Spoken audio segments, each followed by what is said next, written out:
안녕하세요. 땅나무 부동산의 땅 보는 공인중개사 땅콩입니다. 네, 토지대장입니다. 반갑습니다. 반갑습니다. 오늘은 맹지로 보는 도로의 중요성에 대해서 다뤄볼 겁니다. 우리 도로는 기본 중에 기본이잖아요. 네. 그래서 그 기본이 정말 탄탄한 게 중요하기 때문에 그거에 대해서 한번 중요하게 다뤄주세요. 네. 일단 우리가 도로가 없는 땅을 맹지라고 부르거든요. 네. 이제 이렇게 도로와 맞닿은 부분이 전혀 없는 거를 이제 맹지라고 불러요. 네. 네, 그냥 이해하기 쉽게 우리가 옛날부터 좀 은어식으로 이렇게 불리는 거예요. 사실상 이제 도로가 없는 땅이다. 네네. 이렇게 하는데 도로가 없으면 사실 건축이 불가능할 수 있기 때문에 도로가 없는 땅이 가치가 떨어지는 거거든요. 네네. 그래서 예를 들어서 100만 원짜리 땅이 있으면 도로가 없잖아요. 네. 그러면 건축이 불가능할 수도 있어요. 그러면 땅이라는 게 옛날에는 농경사회에서는 농사를 짓기 위해 좋은 땅이 좋은 땅이었고 네. 현대사회에서는 건물을 지을 수 있는 땅이 좋은 땅이에요. 네, 그래서 건물을 얼만큼 지을 수 있고 그 다음에 어떤 건물을 지을 수 있냐에 따라서 네. 이 땅이 좋다 없다 안 좋다 이 땅의 가치가 높다 낮다 이렇게 판단이 되는 거거든요. 네, 근데 이제 도로가 없으면 우선 건축법상에 건축이 안 될 수 있기 때문에 네. 이게 이제 반값 이하로 돼도 거래가 힘들 수도 있어요. 그렇죠. 네, 그래서 주변에 땅이 100만 원이라면 도로가 없는 땅은 50만 원 해도 잘 안 팔려요. 사실 할 수 있는 게 없으니까. 할 수 있는 게 없으니까 죽은 땅 같은 거죠. 네. 그래서 그럼 도로가 없는 땅은 얼마예요 하면 사실상 정확히 가격이 없어요. 그래서 또 도로를 좀 빨리 낼 수 있으면 그나마 회복이 되는데 또 없으면 좀 힘들 수 있거든요. 네, 그러면 이제 우리가 흔히 말해서 이제 건축법상의 도로란 무엇이냐? 크게 이제 이 세 가지를 만족해야 되거든요. 네. 그래서 첫 번째는 도로 폭이 4m 이상 돼야 되고 내 대지와 내 땅과 도로가 맞닿은 면이 2m 이상 돼야 된다. 이게 첫 번째 조건. 네네. 두 번째 조건은 지적도상에 도로가 있는지 확인해야 됩니다. 현황상에서도 도로가 있어야 되지만 이제 이거는 눈으로 보니까 알 수 있거든요. 네네. 근데 일반 이제 우리 토지 초보분들이 잘 모르는 게 지적도라는 것도 잘 모르고 지적도상에 도로가 있는지 없는지 확인하는 방법을 잘 모른단 말이에요. 맞아요. 네, 그래서 이제 이걸 또 알려드릴 거고 세 번째는 이제 도로 소유자가 누구인지 확인을 해야 됩니다. 그래서 소유자가 국가, 지자체 소유의 공도라면 누구나 이제 사용할 수 있고 그게 아니면 이제 개인 도로다 하면 그 개인의 동의를 얻어야 됩니다. 네, 이 세 가지 조건을 이제 확인해 보겠습니다. 셋 다 만족해야 되는 거죠? 네네네. 그래서 일단 이제 초보분들도 쉽게 찾을 수 있게 바로 제가 건축법상의 도로라고 이렇게 검색을 했어요. 그러면 바로 이 서울시 도시계획 용어 사전에서 도로에 대해서 나옵니다. 근데 우리가 흔히 말하는 도로가 아니라 건축법에서 정의하는 도로가 뭐냐 이거를 이제 건축법상 도로라고 부르거든요. 이게 이제 시청자분들 잘 안 보일 수 있기 때문에 배려가 장난 아니시네. 자, 그러면 이제 여기 보행자가 자동차가 통행이 가능한 너비라고 했죠. 이게 4m 이상의 도로 또는 예정 도로를 말한다 이래 되어 있는데 우리는 이제 4m 이상 이거를 조건을 기억해 두시면 돼요. 그래서 여기서 이 도로 폭 끝에서 끝까지가 4m 이상인 걸 말하거든요. 그럼 왜 그러냐? 자동차가 한 1.8m 정도 돼요. 그러니까 약 2m가 조금 안 된단 말이에요. 그러면 자동차 2대가 통행이 가능한 넓이가 4m이기 때문에 그래서 4m 이상의 도로를 이야기를 하는 거고요. 그 다음 보면 이제 여기 넓이 2m 뭐 이런 것들이 나오는데 여기 보면 이제 넓이 2m, 3m, 뭐 6m 이래 나오는데 최소 이제 2m 이상 도로에 접해야 되거든요. 여기 보면 건축물을 건축할 때 최소한 해당 대지에 2m 이상 도로에 접해야 된다 이래 나오죠. 이거는 뭐 때문이냐면 아까 자동차 한 대가 2m가 조금 안 된다 했잖아요. 차 한 대가 건축하려는 땅에 들어올 수 있어야 되는 거예요. 그래서 최소 2m를 이야기를 한 거예요. 근데 이제 연면적 합계가 2000제곱미터라고 하죠. 건물이 크면 통행에 방해가 될 거 아니에요. 예를 들어서 이 도로를 보면 이게 이제 오른쪽으로 올라가는 차선, 이게 내려오는 차선인데 이 건물이 큰 건물이 있어요. 백화점이나 우리 땅콩님이 좋아하시는 스타벅스나 근데 여기 들어가기 위해서 차 한 대가 막고 있어요. 그러면 뒷차들이 못 지나갈 거 아니에요. 그러니까요. 네, 그래서 건물의 넓이가 커지면, 면적이 커지면 도로폭을 더 넓게 하라고 정의를 하는 거예요. 그래서 이제 2000제곱미터 이상일 경우에는 대지에 6m 이상 도로에 4m 이상 접해야 된다. 이게 규정이 커져요. 나중에는 뭐 8m 이상 이런 식으로. 그래야 이쪽에 스타벅스가 있어서 차가 가더라도 한 차선은 그냥 그대로 갈 수 있기 때문에. 이해되시죠? 네. 깔끔하게 이해됩니다. 네. 그래서 최소 조건은 4m 도로폭에 2m 이상 접. 네. 그래서 남의 땅을 거치지 않고 도로를 통해서 내 땅에 차가 들어올 수 있는 조건. 이게 이제 최소 조건이고, 건물이 커지면 아까 6m 폭에 4m 접. 이렇게 커지잖아요. 네. 네. 그래서 최소 4m 이상의 폭에 2m 이상 접.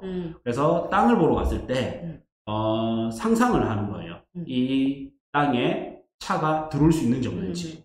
주차장을 만들면 충분히 들어올 수 있는 공간이 나오는지 안 나오는지. 근데 그게 아니라 가격이 엄청 저렴해요. 네. 근데 차에서 내려서 걸어서 들어가야 되는 땅이 있어요.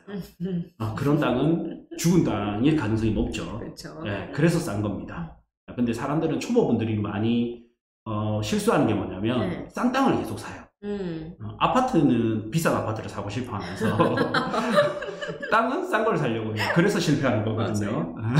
아파트도 우리 돌이켜보면 비싼 아파트가 많이 오르잖아요. 땅도 비싼 게 많이 올라요. 맞아요. 안전한 게 좋죠. 네. 그래서 초보일수록 비싼 땅을 사는 게 좋아요. 비싼 데는 이유가 있단 말이에요. 그 다음에 이제 두 번째 조건이 지적도상 도로가 있는지 확인하라잖아요. 자, 그러면 네, 다시 가서 제가 미리 준비해왔는데 네. 여기에 땅을 보면 이렇게 도로가 있죠. 네. 네, 여기 무슨 길 해서 도로가 있잖아요. 네. 이렇게 해서 보면 이런 도로가 있습니다. 이거를 이제 현황상에는 우선 도로가 있어요. 네. 근데 이제 실제로는 도로가 있는데 지적도에 도로가 있는지 확인을 해봐야 됩니다. 그래서 이 집원을 토지 이음에 와서, 그러니까 여기서 토지 이음, 여기 사이트에서 여기 사이트에 들어옵니다. 그래서 이 집원을 그대로 입력을 해줘요. 1113-4 해서 입력을 해주고, 그러면 이제 토지 이용 계획 확인서가 나오거든요. 정확히는 이제 지적도를 떼주는 것도 좋지만 토지 이용 계획 확인서에 지적도가 표시되기 때문에 이게 이제 지적도라는 거거든요. 그래서 이걸 한눈에 볼 수 있는 게 이게 토지 이용 계획 확인서라는 거고, 그래서 여기를 크게 하면 네모 박스를 누르면 커지거든요. 그러면 이쪽에 도로가 없죠. 네. 네. 분명히 위성 지도상에서는 이렇게 도로가 있는데 지적도에서는 도로가 없어요. 있었는데 없습니다. 네. 이게 이제 현황상에는 도로가 있고 지적도상에는 도로가 없거든요. 네. 이거를 원래 도로가 있는 게 아니라 현황상만 도로가 있다 해서 현황상 도로, 그래서 현황도로라고 부르거든요. 그래서 이렇게 현황은 도로가 있는데 지적도상에 도로가 없다. 이러면 또 건축이 안 될 수도 있어요. 그래서 이거를 이제 이 담당 군청이나 구청에 물어봐야 됩니다. 시청이나 군청, 구청에 물어보고 네. 이거를 우리가 적법하게 도로로 사용할 수 있는지 없는지 이렇게 물어봐야 되거든요. 네. 근데 이런 동네에는 이제 자주 물어보는 동네에는 네. 이게 표시를 해줘요. 이렇게 요것도 좀 크게. 그래서 원래는 도로가 없는데 지적도상에 도로가 없는데 이렇게 이제 건축법 제2조 1항 11호 남목에 해당하는 토지라고 돼 있는데 이렇게 하면 또 물어볼 거 아니에요, 사람들이. 네. 그래서 가로로 표시를 했어요. 건축법에 의한 도로가 존재한다. 그래서 지적도상에 도로가 없어서 원래라면 안 될 거지만 너무 많은 사람들이 자연스럽게 옛날부터 이용했기 때문에 건축법상 도로로 봐주는 겁니다. 네. 그래서 이제 이렇게 두 번째까지 확인했다. 제일 좋은 거는 지적도상에도 도로가 있고 현황상에도 도로가 있고 이게 가장 좋아요. 그렇죠. 네. 이제 지적도상 도로가 있는지를 체크했다면 이제 세 번째 도로 소유자를 봐야 되거든요. 이제 이런 거 같은 경우에는 이제 도로 소유자는 어디서 확인할 수 있냐? 네. 등기부 등본을 떼면 확인할 수가 있는데 등기부 등본은 돈이 들어가요. 열람하거나 발급하면 한 뭐 800원에서 1200원 이렇게 돈이 들어가거든요. 그러다 보니까 이제 요새는 이런 사이트가 잘 돼 있잖아요. 어플이나. 그래서 부동산 디스코라고 하면 이렇게 디스코 어플이 나오거든요. 그럼 여기에 도로 같은 게 있는 걸로 보이지만 네. 실제로는 지적도상 도로가 없었잖아요. 네. 그러면 이런 거는 이제 지적도상 도로가 없는 거고, 그다음에 이런 길들 이런 것도 여기 길이 있지만 도로가 없죠. 네. 그리고 뭐 이런 것들도 이런 거 자세히 보면 지도에서 지적을 누르면 이런 도로선들이 이런 게 보이거든요. 네. 이런 거는 이제 도로가 없는 걸로 보이고, 이런 것들 있죠. 네. 이런 거 보면 도로라고 되어 있고, 또 크게 우측 위에 보면 도로라고 되어 있고 국유지 도로라고 되어 있죠. 그래서 도로 소유자를 확인해야 돼요. 그러면 이 땅은 왼쪽 여기에 도로에 접하고 있는데 네. 이게 이제 국유지 도로를 접하고 있기 때문에 누구나 사용할 수 있는 공도를 접하고 있는 거거든요. 그러니까 이거는 이제 도로 사용을 내가 적법하게 할 수 있겠죠. 근데 만약에 이게 국유지나 군유지나 시유지가 아니다, 국공유지가 아니면 공도가 아니라 네. 개인 도로다, 소유자가 개인이다, 그럼 사유지가 되겠죠. 네. 그러면 그 개인의 동의를 얻어야 되거든요. 그래서 이제 조금 복잡해집니다. 일단 동의를 얻어야 되고, 문제는 내가 지금 홍길동의 동의를 얻어서 내가 땅에 건물을 지었단 말이에요. 근데 다음번에 내가 다시 매각을 하려고 하는데 이 도로 사용 승낙은 나한테 있는 거지 다음 사람한테 있는 게 아니잖아요. 네. 그러면 이게 승계가 안 될 수도 있어요. 그러면 내가 할 때는 건축이 가능한 땅이었지만 네. 다음 사람이 살 때는 건축이 불가능한 땅이 될 수가 있어요. 그래서 기존에 지어놨던 건축물 리모델링은 가능하지만 증축이나 신축은 안 될 수가 있어요. 그래서 조심해야 되죠. 자, 그래서 이제 우리 건축법상 도로 세 가지, 도로 폭이 4m 이상 접에 2m 이상, 도로 폭이 4m 이상 돼야 되고 접합면이 2m 이상 돼야 된다. 네. 두 번째는 지적도상에 도로가 있는지 확인하라. 그 다음에 현황상에 있는 도로도 이제 같이 확인해야 되는데 이건 눈으로 보면 알 수가 있죠. 네. 그 다음에 이제 도로 소유자를 확인하라. 이게 이제 원칙은 등기부등본을 봐야 되지만 네. 돈이 들어가기 때문에 네. 무료로 부동산 디스코라는 어플이나 사이트를 통해서 확인 가능합니다. 네. 그래서 이제 도로가 없는 땅을 싸다는 이유만으로 사는 불상사는 없었으면 좋겠다. 맞아요. 네, 절대 안 되죠. 네네. 자, 오늘 그럼 마무리할까요? 네. 네, 수고하셨습니다. 수고하셨습니다.